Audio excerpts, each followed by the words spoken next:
Welcome back to Bombastic Nation and Ting and Ting and Ting. I'm Mr. Giant and I'm back with some more vibes for you. And this one is called 13 Strangest Things Found in Sweden. Now, I have an interest in Sweden because they're so quiet over there. I like to go see what's going on with all that quietness going on over there. But let's YouTube and simmer and see what are the strangest things about Sweden. 13. Strangest things found in Sweden. Yeah. Found in Sweden. Number 13. Lidonia. Sweden is a large country in northern Europe with untouched forests, beautiful women, and a language with words that are hard to pronounce. The bizarre towers that are constructed here are actually art installations on the rocky beach. The artwork is made of 70 tons of driftwood and nails and appears to look like it took a lot of time to put together. Lidonia went unnoticed for 2 years, but eventually Swedish authorities noticed the structures and were planning on destroying it. Since the art installation was somewhat illegal to build, there needed to be some technicality to keep it from being demolished. In 1996, the small area only surrounding the artwork was declared its own micronation after a long court battle. The micronation cool. has their own queen that you see here. Cool. Bucket Number list. 12, the Stockholm Bull. This crazy statue is located in the capital city of Stockholm, Sweden. This probably isn't the weirdest statue in the country, but it's one that's been popular in recent years with tourists. It seems to just be floating around in midair, but it's actually dangling from a building connected with wires. It's not known exactly where it is or why they decided to build it, so if any of our Swedish subscribers out there know about this, let us know in the comment section. Yeah, I want to know. Number 11, the Uter Inn.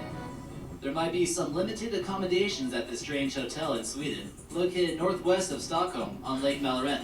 There's only one room available. Now that would be an interesting stay out there on the well. I mean, I'm being from the islands and stuff. I understand being floating on the water and having that the waves just rock you to sleep and thing. That looks interesting, especially when there's land all around. And it's completely surrounded by water. This was dreamt up by the Swedish artist Michael Jernberg as a place to observe marine life and enjoy the isolation. It certainly seems like a rough place to stay during a long cold winter in Scandinavia. The small red house has room for one bed and one toilet under the water. Guests are picked up on an inflatable boat, and once they're there, unless you feel like swimming, there's no way to escape. I don't know about that. Fröjabori Labyrinth. This is located on a little island of the eastern coast of Sweden called Gotland.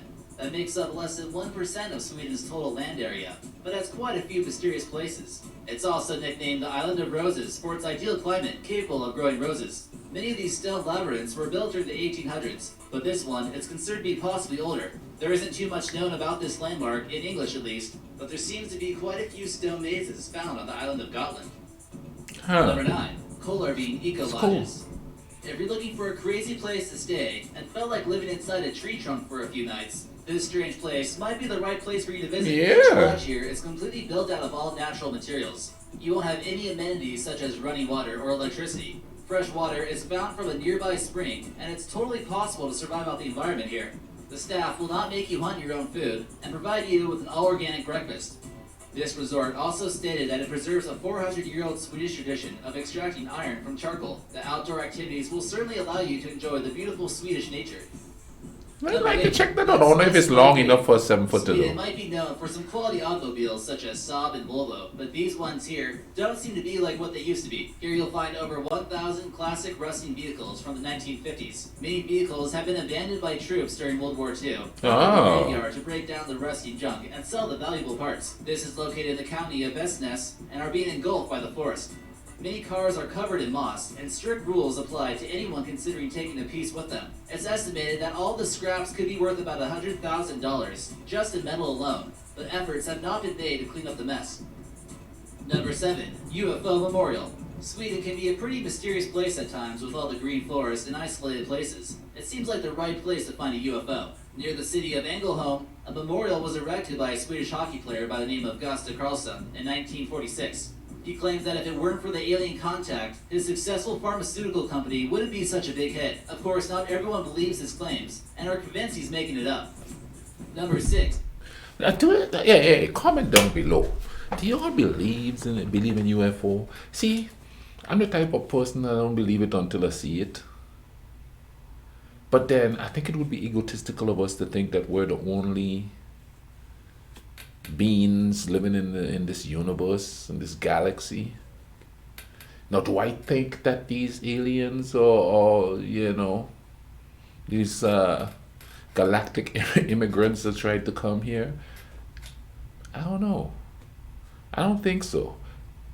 In the age that we are now, there's no way any government could keep that a secret. There's just no way. I mean, there's just too much technology out there, you know what I mean? Unless every time somebody finds something, they go out there and blow them away, imprison them, or do something to make them shut up. So I guess I'll be one of those people who will be the one to actually step outside like Independence Day, the movie, and see the spaceship up there and then say, I believe. Because as it is now, I mean, okay, where I grew up on the island, there's no street lights, there's nothing there. When I was growing up, now it's different. How come I never ran into some alien, creeping around in the dark, you know what I mean? And wouldn't it be strategically, if you're going to invade the planet, you go to small places like that first and study the human interaction and things like that before you go on to who might be able to harm you if they have the military power to harm you? So I have a lot of friends that believe in you. Well, not a lot. I have a couple of friends that believe in UFOs, and one of them even drew the pictures and stuff. I remember when the son was like, what, 10? This dude sat talking about that, freaked him out. Even though he watches like Star Trek and stuff like that. But do I believe in? I believe there's something out there because I'm not that egotistical to think we're the only ones. Are they visiting us? I'm not going to have to see it to believe it. It's just like ghosts to me. I've got to see that ghost to believe that ghost is there. But comment down below. Tell me if you all believe in UFOs, why, and why you believe there's UFOs. Sun Cannon. In the city of Åtvidaberg in southeastern Sweden, it's known for its great fishing and its soccer team. Also, its explosive timekeeping methods. This cannon doesn't fire any real ammunition, but each day at 1 p.m., the sun hits a magnifying glass. As you can tell from this photo of the sun cannon, it creates a spark and sets off the black powder inside. These cannon clocks were actually a popular method of keeping track of time for the wealthy citizens during the 1800s. Yeah, the wealthy citizens. States. And don't worry, it doesn't always appear that it needs to be set off by sun power. On rainy or cloudy days, this cannon will be manually ignited, so tourists can enjoy it no matter what the weather is like. Number 5. Lidonia Facebook server. So where does Mark Zuckerberg store all the photos you post on Facebook and all the information he gathers about the pages you like and so on? The servers on America's west coast were getting a little bit too full.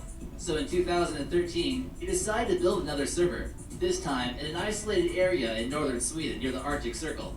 Mark Zuckerberg claims that the cold air here in this region will keep the servers from overheating.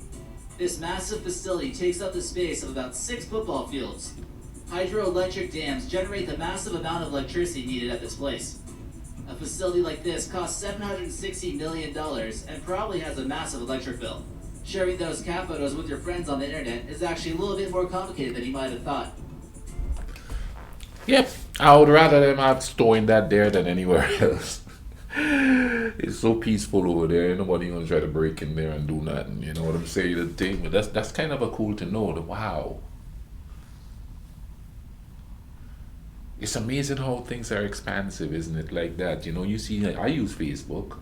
You don't think that it's internationally rooted, as that is concerned with this big facility over there in Sweden. That's crazy. That's Number good to know, 4, though. WikiLeaks server room. This room might seem like the perfect place for a James Bond villain to hide out at, but it's actually the server room of WikiLeaks. That's right, Facebook isn't the only online company with server facilities in Sweden. WikiLeaks does too, and this one seems even more secretive. All the WikiLeaks files are being held at this former Cold War nuclear bunker that looks like it's been decorated by IKEA. Here in this photo, you see the submarine engine power generators that are used in case of a power outage or other emergencies, and are one of the best countries in Europe when it comes to this human right. Number 3. The Rock Runestone. One of the most well-known runestones in the world, the Rock Runestone was partially deciphered during the 19th century when it was found, being used as some kind of building material by a church. It remains one of Sweden's most mysterious objects. Today, this is found standing in the sparsely populated province of Östergötland. It's believed to have been made in the 9th century AD. The Wow. stone was eventually moved from its original location and sits on display outside a churchyard. Some believe that the inscription was made intentionally difficult to read because it could be a part of a magical ritual. There are many speculations on the mysterious story about a father losing his son during the war that's inscribed on the stone, but many archaeologists are willing to agree that it's an important lost piece of Norse mythology. Number 2. The Swedish solar system. The largest model of the solar system in the world is located in Stockholm, Sweden. The sun is represented by the large globe arena, which is one of the biggest spherical buildings in the world, and the other planets are located throughout Stockholm. Some are even found in the suburbs. All planets are properly scaled. It seems like a fun thing to explore when visiting Stockholm and check out each planet. For example, in this photo we see Earth, and it's located in the Swedish Museum of Natural History. In this photo we see Neptune, which is located in the coastal town. Cool idea. Mars is found inside They seem to have an affinity for the extraterrestrial. Each one, you'll end up getting a decent tour of Stockholm and the surrounding area. And number 1, Lutefisk. Possibly the strangest thing you might come across while in Sweden aren't all the crazy places or weird hotels, it's their food. Lutefisk basically means live fish, and many describe it as the most disgusting food in the world. That is, if you're not Swedish. This traditional fish takes cod and soaks it in lye for several days, which is used to make soap, cleaning, and killing plants. I don't know. It's something that has a jelly-like consistency. Any suggestions on future videos? Leave us your idea. I don't know, man. That jelly-like consistency, I'm not a big fan of that. I'll try it, you know what I mean? I'll go to your country and try the food that you have. No doubt, I mean, I'll try it, I said. If I don't like it, I ain't gonna eat all of it, so people don't get offended. But I'll try it. Like, I don't really eat meat. I don't eat red meat at all.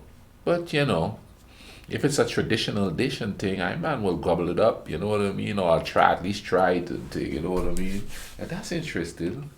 The one thing that got me there is the Facebook servers, then the WikiLeaks servers.